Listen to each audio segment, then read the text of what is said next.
Hong Kong's chief executive Carrie Lam has backed Beijing's plans to ensure that only patriots, quote-unquote patriots, rule the city of Hong Kong. On Tuesday, the leader said that Hong Kong needs to stop its hatred for China and stand by and sustain the one country, two systems governance model. If one saw scenes of young people Carrie Lam's remarks come a day after Xia Baolong, the director of Hong Kong and Macau Affairs Office of the State Council, signaled that major changes will be introduced soon. The top Beijing official said that the city should only be ruled by quote-unquote patriots, and by patriots he meant people who love China, its constitution and the Chinese Communist Party. The said changes are aimed to reduce the pro-democracy opposition's influence in the semi-autonomous city. In a statement, the Beijing official called pro-democracy figures, and I quote, anti-China troublemakers. People in Hong Kong have been protesting against China's crackdown on its democratic system and free speech for over a year. Lam says that political strife and unrest in the city, including anti-government protests in 2019 as well as protests in 2014, showed there were always some people who are rather hostile to the central authorities in China. The changes are likely to be announced in March and are expected to restrict who can run in legislative elections. The new rules, once implemented, will likely skew the 1,200-member committee that elects the Hong Kong leader in Beijing's favor. The changes will also result in disqualification of most lower-level district councillors, majority of whom are pro-democracy politicians. Now, there are currently 117 pro-democracy councillors in Hong Kong. Now, to understand the impact of what this means, WION correspondent Richard Kimber is joining us live from Hong Kong for more on this story. Now, Richard, we just heard or just read what a senior Beijing official said. Now, this is Xia Baolong, director of Hong Kong and Macau Affairs. He describes patriots, and he says patriots must rule Hong Kong, and patriots are those who love China, fine, its constitution, and the Communist Party of China. So, the CCP will now decide who runs Hong Kong, and according to them, only those who subscribe to the views of the Chinese Communist Party will run Hong Kong. So, people in Hong Kong, in other words, will have no other option but to back the Chinese Communist Party. Is it yet another step taken by the CCP to absolutely root out any pro-democracy movement in Hong Kong?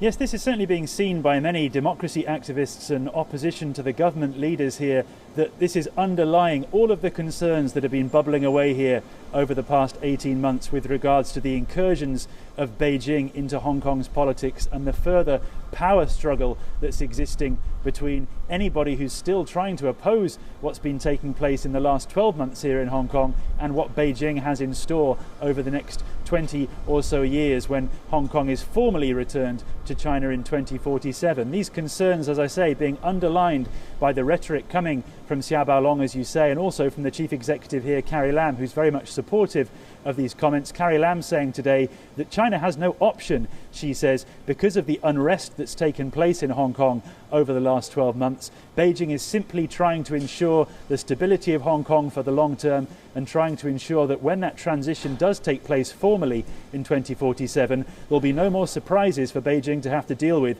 when it comes to anti-government opposition.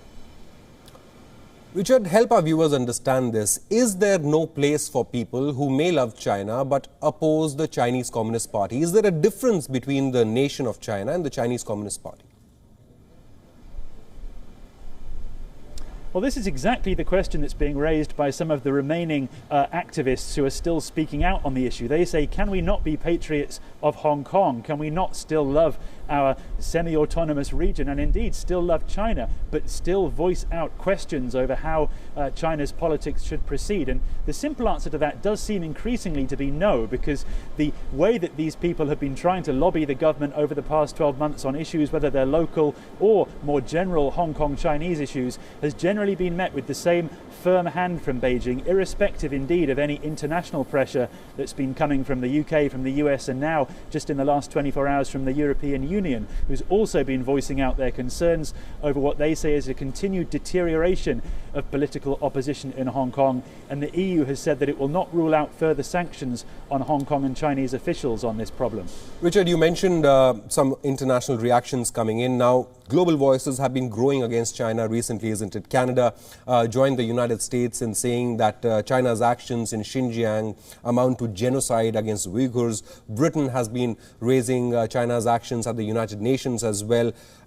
The Western powers, including the European Union, have questioned China's actions in Hong Kong as well. Is China prepared to deal with such backlash? Well, the response from Beijing every day during the foreign ministry briefings is the same, which is that it completely rejects any international interference in China's internal affairs. And just on this case of what's happening in that northwestern province of China, Xinjiang, again, it's dismissed any suggestion that there's any kind of wrongdoing taking place there with regards to the Uyghur population. It has repeated its mantra that this is part of a campaign to end terrorism in the region. It's celebrating the fact that there has not been any terrorist activity in recent years because of these actions taken by the government in Xinjiang. And the only question really is how much more international rhetoric will actually make any difference without some kind of stronger intervention. There has been talk, of course, of bigger sanctions on China beyond just singling out individuals who may have their travel revoked for travelling to the United States. That's not seems to bother many Chinese officials so far. There have been some economic sanctions placed on Hong Kong and Chinese officials where their assets overseas have been frozen. But again, nobody's particularly affected by that directly. The questions many analysts are asking is what more can the international world do? One suggestion right now with regards to that northwestern region of Xinjiang is, can there somehow be access granted to an independent team to go and assess what's taking place there, so as it's not just a simple case of the US saying one thing and China saying the other, because so far this type of rhetoric hasn't really led to much change.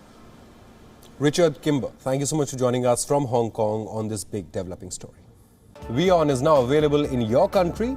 Download the app now and get all the news on the move.